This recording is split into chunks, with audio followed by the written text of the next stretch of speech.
ضعي بصمتك. جميل أن تكون في حياتك بصمة، لكن الأجمل من ذلك أن تكون منك أنتِ. نعم، منك أنتِ.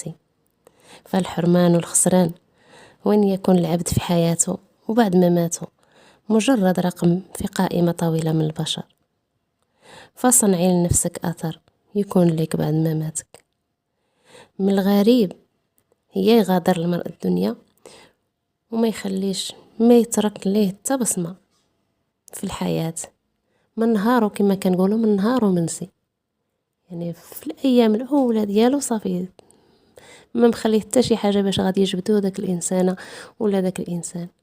فهاد الشي شوفوه وغادي تلقاو في المجتمع اللي كتعيشوا فيه، غادي تلقاو شي إنسانة اللي كانت يعني كما كنقولوا كتعامل مزيان في دارها مع وليداتها مع الجيران مع الأصدقاء في